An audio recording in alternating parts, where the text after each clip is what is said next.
Hey there, everybody. Welcome to our review of the Blacklist Season 9, Episode 14, titled Eva Mason. Are we finally getting somewhere here? Yeah, I mean, it seems like we've got more information than we did before about this tracker, that it actually does two things instead of just one, but, we're not really that much further ahead than we were. We just have a connection. Yes. That is all we need. A connection so that we can all go insane.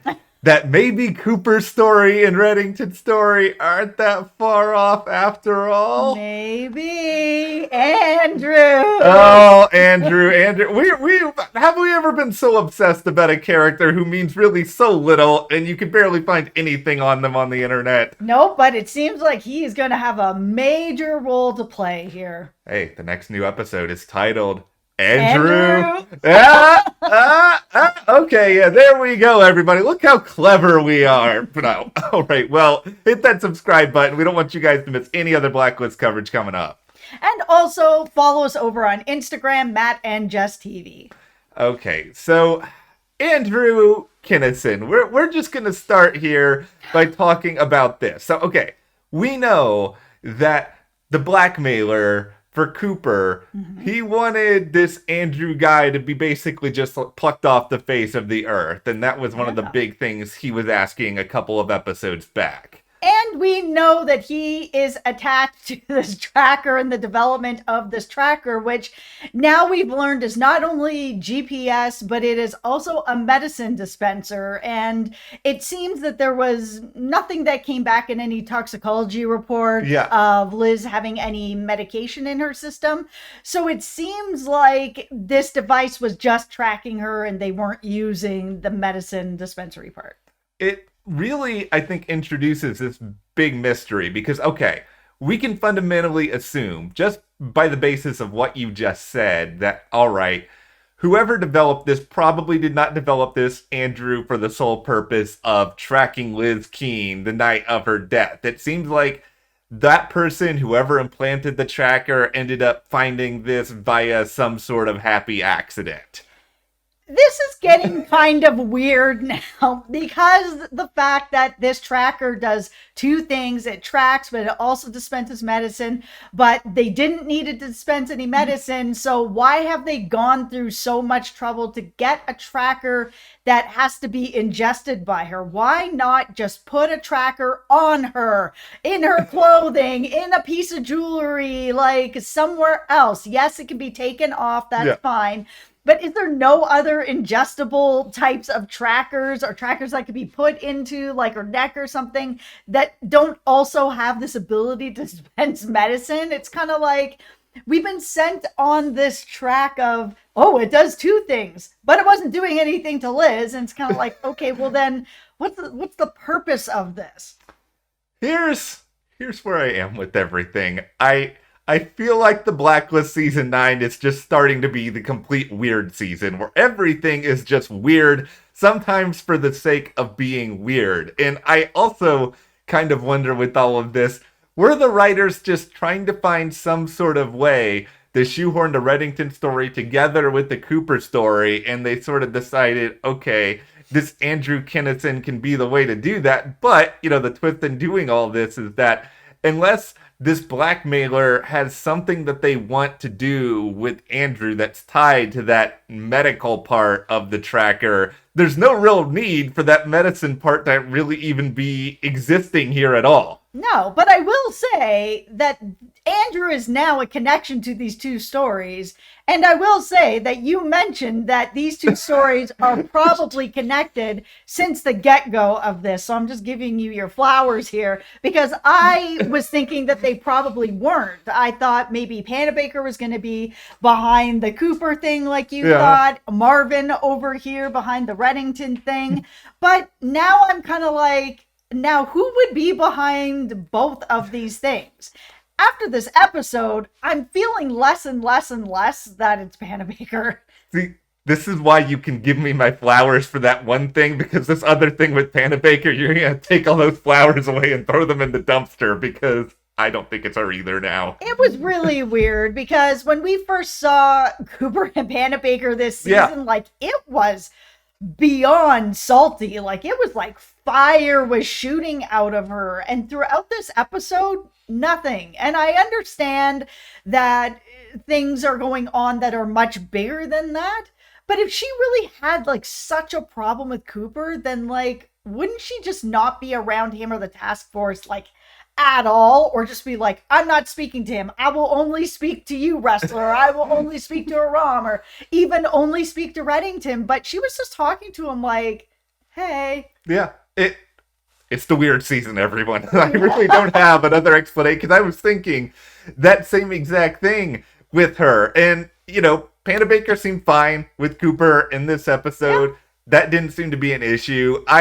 Unless I'm Cynthia Panda Baker and I'm their Academy Award winning actress, like, unless like she has the ability to completely snow over Reddington and snow over everybody else, like that scene with her and with James Spader, where she's sort of talking about crossing these lines in order to get information on her daughter-in-law and this nurse, you know, Q Brimley, then it felt like she was being genuine to me. It felt like this is not something that she is typically involved in, and I am growing increasingly skeptical that she had anything to do with this blackmailer at all. Yeah, that conversation really was the clincher for me as well, that she is a senator, and I think she's trying to keep the lines separate as much as possible.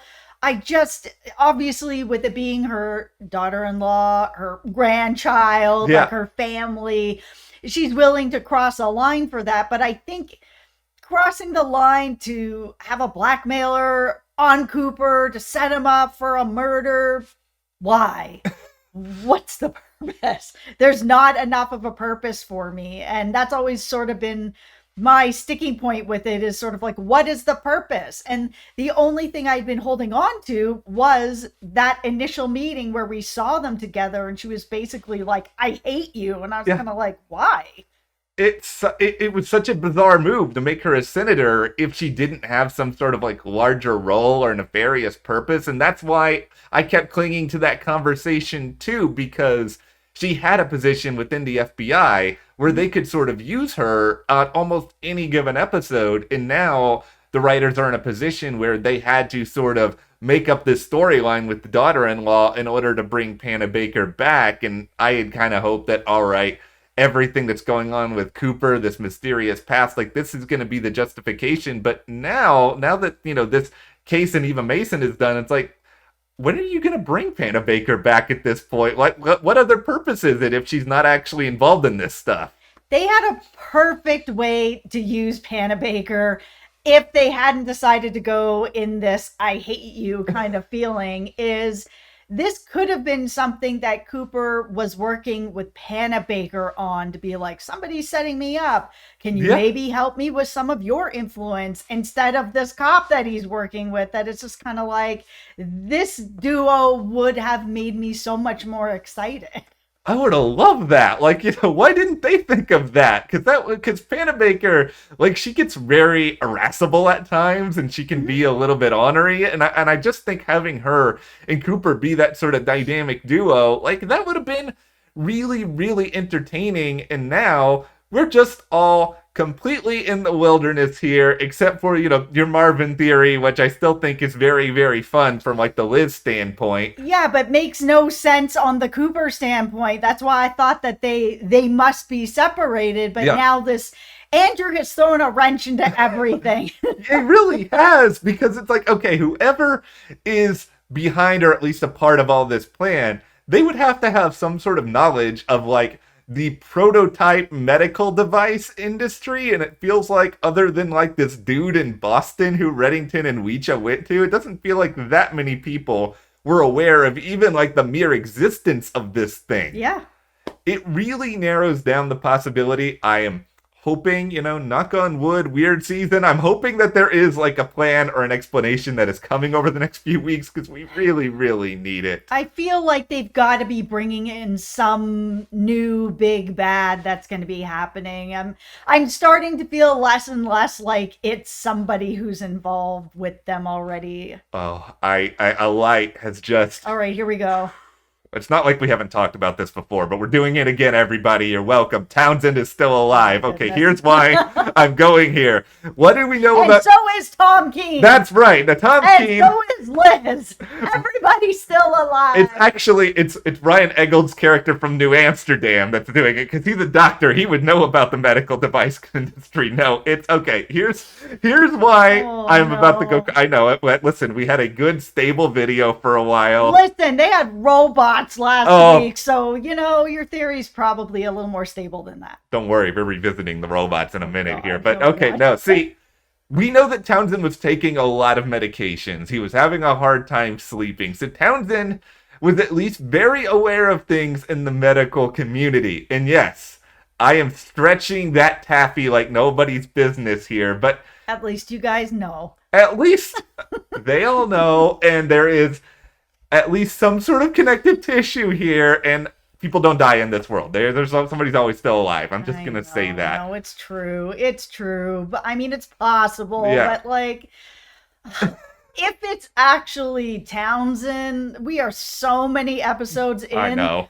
There is not any like hint at all that it is him. Like, it is just... If they pull him out of a hat at this point, or even in a couple more episodes, they're really going to have to convince me on it.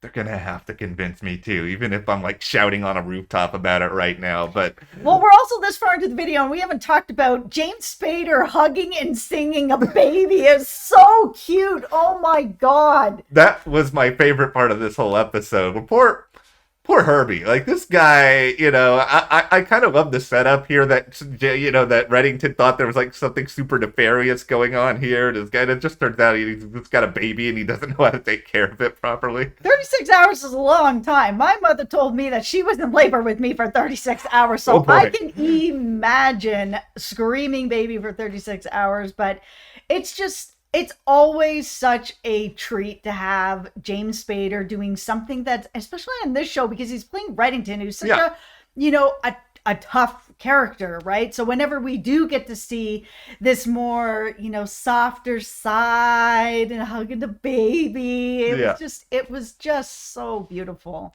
It was wholesome, and I of course I love that this is all happening in the midst of like a life and death situation where you've got all this crazy stuff. Baby comes first. Baby does come first, and James Spader singing apparently comes second, which who knew we were going to get a James Spader song on the show tonight? Can you come over and sing to us?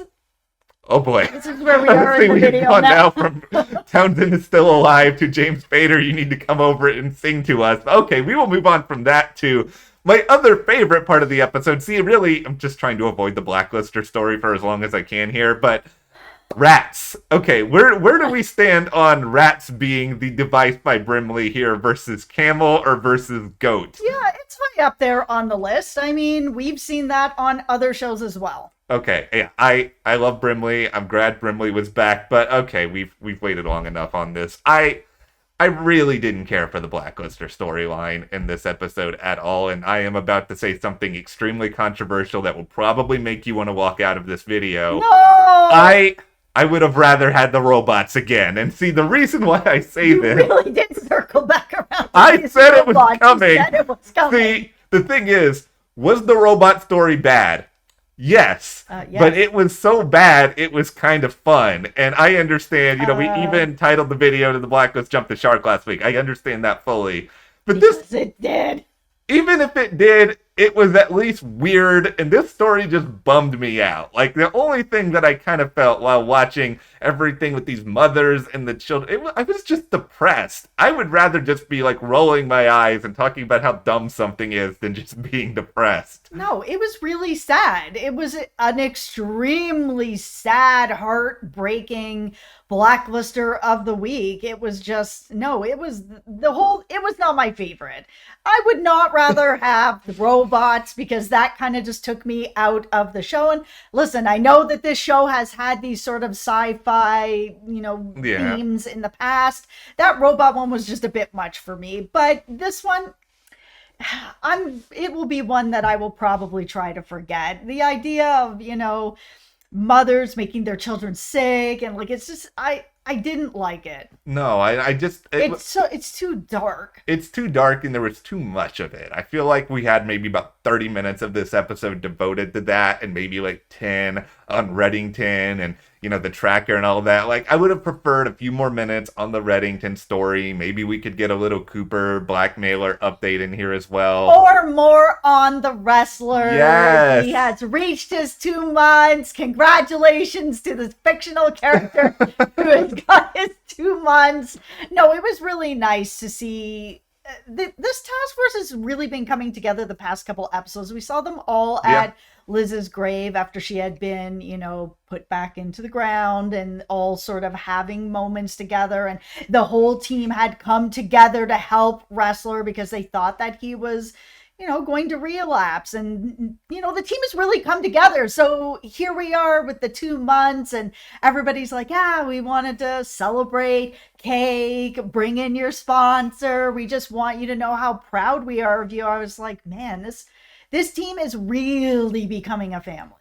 I was so happy with how this ended, because halfway through we started getting this like weird wrestler stuff. I was just thinking, are you guys about to send him like down the hole all over again? We just watched this. I don't need to watch this again. And I just think after such a dark, not fun Blacklister storyline, it was nice to end on a little bit of a happier note. And I think Wrestler can give a lot of people out there hope. And I'm proud of you as well, Donald Wrestler. Hopefully you stay on the straight and narrow. You guys have enough problems apparently as it is. Yeah, no, I thought it was a nice way to end the episode as well. I really, for sort of crime shows and procedurals and stuff like that, I mostly enjoy when a team feels like a family, like, Criminal Minds or over on, NCIS. And the Blacklist has always had them working as a team, but it feels like at the end of the day, everybody just goes home and has nothing to do with each other. But